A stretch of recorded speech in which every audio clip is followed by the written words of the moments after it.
And welcome to edumate.tv. I'm CHETAN SHARMA. We learn to live and live to learn in what has turned out to be an unprecedented situation, an unprecedented pandemic, with history being written across the geography of Mother Earth.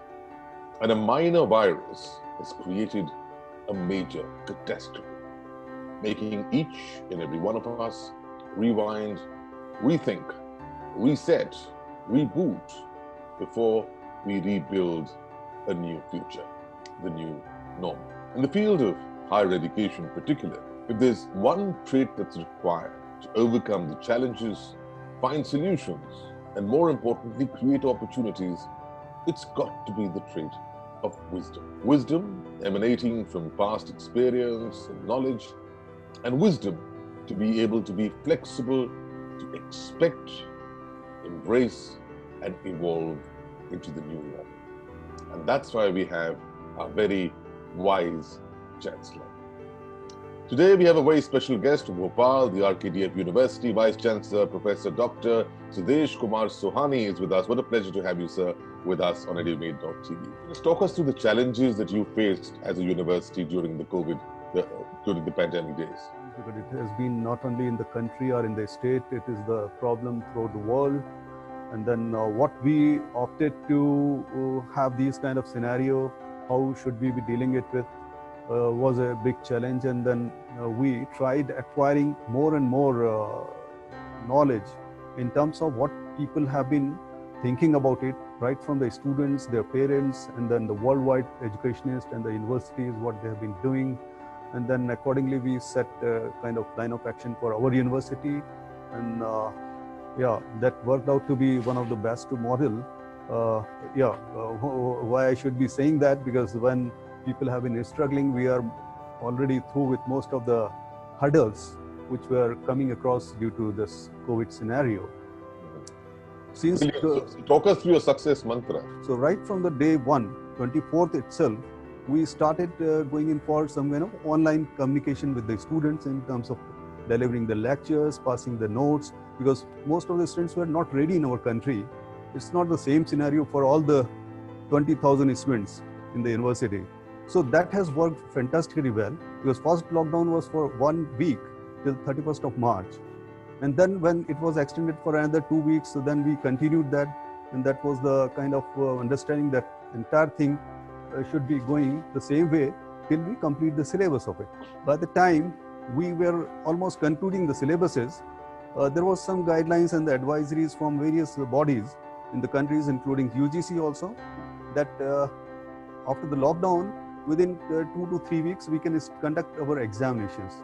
So we floated our initial timetables also according to that. But online, again, we're having so many challenges.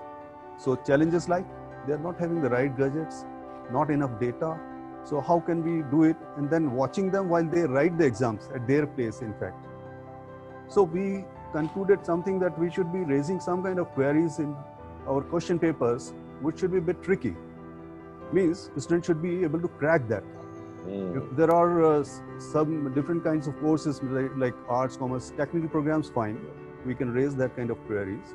But for these programs, you have to have some kind of analytical questions given to the students. So we used to push the question papers to them on the mail and getting that back on the mail. And the students were requiring data only for 5 minutes. So that was the only way out we could see. So multiple courses we could complete the task well in time. The students are not suffered and everyone was happy like that. Well, congratulations in place, Dr. Sohani. I salute your innovative, solutioning of the challenge, and thank you also for raising the point of poor digital infrastructure as being one of the biggest impediments. Right. We at Edumate TV as an organization, and I personally as a journalist, have been raising this at every single forum. So thank you for raising that. Now, interestingly, of course, the first 100 days of the lockdown was spent with a lot of anxiety and conflict between everybody in the education ecosphere, because everybody was evolving, and trying to create a new normal, including the government, because it's an unprecedented situation for them as well. And so the conflicts between the state government, the central government, the parents' lobby, the teachers' lobby, on curriculum, on fee, on opening up of schools, on enforcement of online education, and what have you. Now, a large part of this seems to have been put to rest with what was abated for 34 years, and that's the new education policy. Do you see it as a one stroke which answers several solutions, offers several solutions?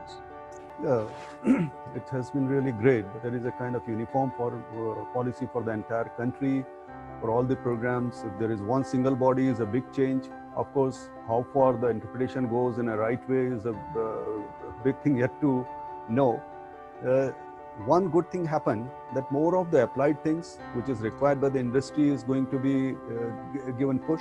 But there are one aspect, if can be handled properly, that is we have to have struggling with the multiple agencies for approvals, for accreditations, for their norms and set of rules to be followed, and otherwise we are not recognized. Our programs are not recognized. Which any university is offering like not only UGC, there we are governed by multiple agencies. Yes. The regulatory council, that is the MPPURC, and then higher education department. Then Governor House also has got a big say, because they are our so there are multiple bodies. Do you then think? Yeah, I'll come to your point, please. Because it's important to bring this point here, because you talked about the center versus state. Now, do you think education then should not be a part of the concurrent list? It should either be a state subject, but more importantly, perhaps only a center subject, because otherwise you will have this conflicting and multiplicity of agencies. Yeah, multiplicity can be, if reduced, is one point. The second thing, it cannot be let like that, because our system is not that mature. Our education is not that matured. Institutions are not that matured that we leave everything on them. There has to be certain imposition, but that imposition, there should be one point window which can govern us. Like for architecture program, there is Council of Architecture. For laws programs, there is Bar Council of Law, ICR for the agriculture programs. Unless until things are accredited by the ICR, our courses are null and void, though they are all approved by the UGC. So that is what is a big conflict. And in such situation, what happens is our professors and the most of the educationists are involved in paperwork only. This way, that way, what is their norms. But if that interpretation of one single body will be a governing body, like they have of course highlighted that UGC and AICT will be merged. Right. AICT has been taking care of all professional programs, engineering, all engineering, architecture, MBA, and then pharmacy. These were falling under this technical program, professional program. So all other bodies should be providing the input to one single body, which is replacing the UGC or AICT, and then everything should come from one point.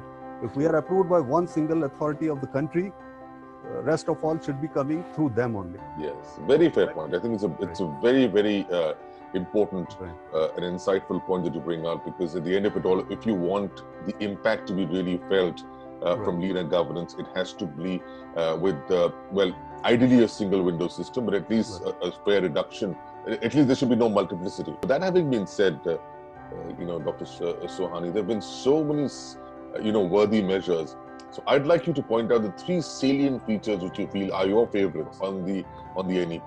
The application of the concepts are going to be given in importance. It's really very, very important for the employability aspect of it. Our pass-outs will have a right job available in the industry around the world, in the country. And number two, of course, this point is there, that it is higher education will be governed by only one window or the one authority. If it can be rightly interpreted and then taken care of in a right manner, that will help a lot, certainly. Of course, that credit system, and then there are multi-ways of putting up the schemes of specific programs. So that is one way, very correct, that if there is a uniform system, so then people will not have the kind of deficiencies if they shift from this university to that university, or this institute to that institute.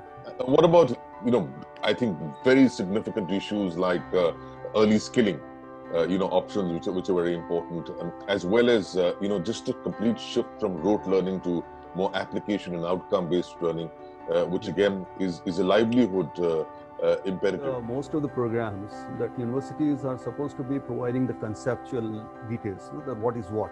The students are supposed to be getting into the depths of the science and the technology and the philosophy.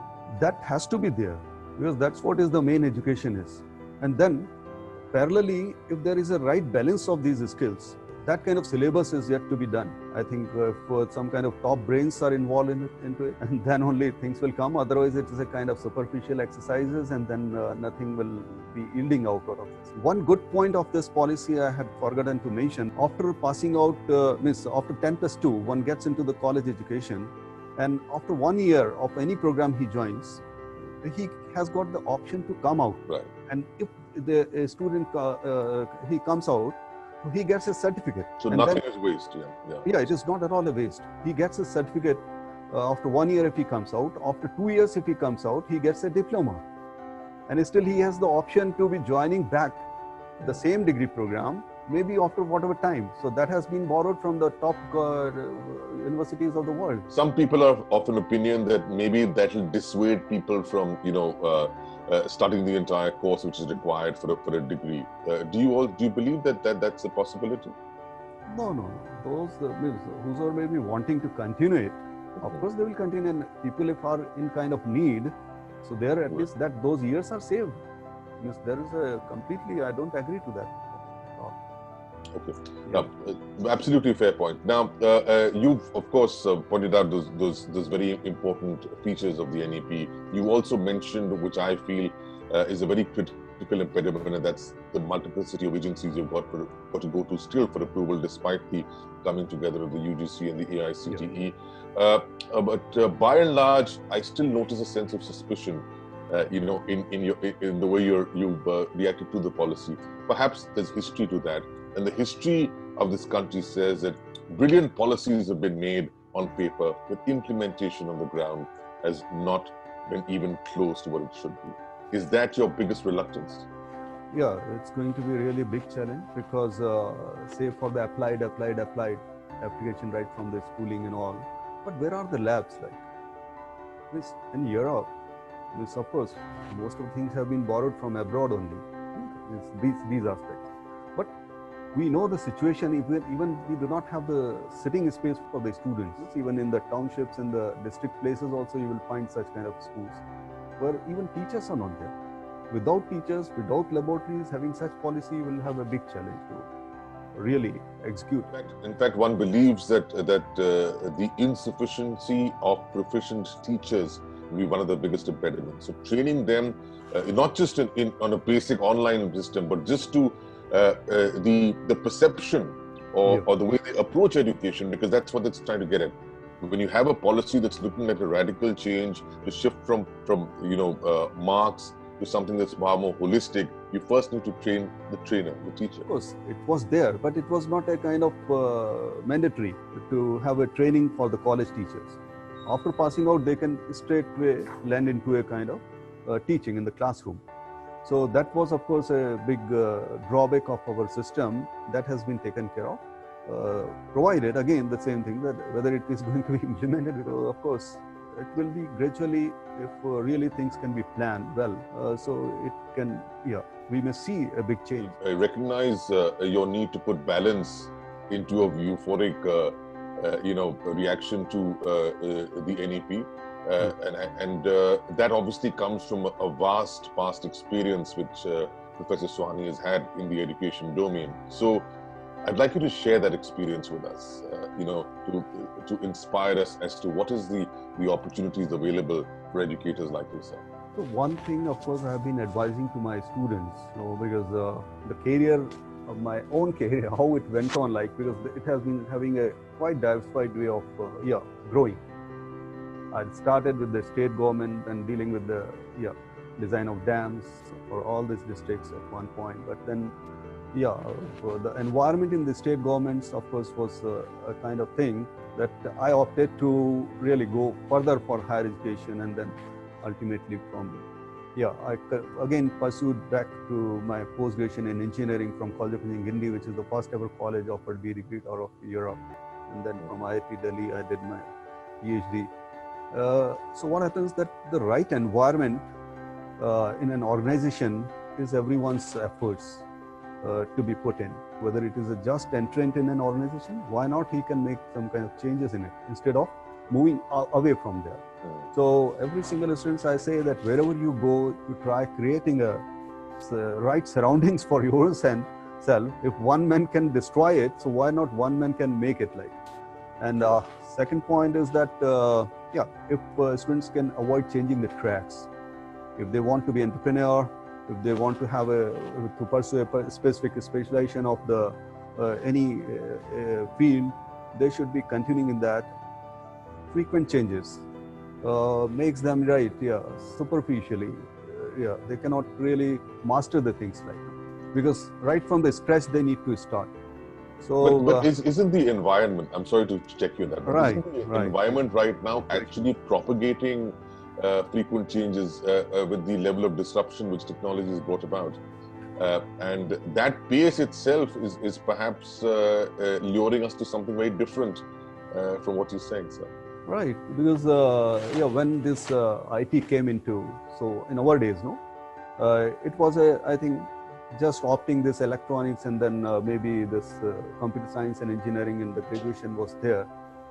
So that was just the start of it. So later on, what happened that from various streams, including engineering or anywhere, having some kind of logical backup or the mathematical backup, people have really shifted to IT because that was quite lucrative. Because you just do some kind of 3-4 months program, and then there is a right place available all the way to Saat Samundar Par in USA, and that too quite paying. So in the country, around the world, so such situations, such circumstances, of course, one opts to things to shift to some kind of things. But again, they need to start from the scratch. And from the beginning, if somebody is having in a kind of a specialization, if they pursue it, they can really contribute to that particular technology and to the society in a better manner. And their own growth will also be mattering.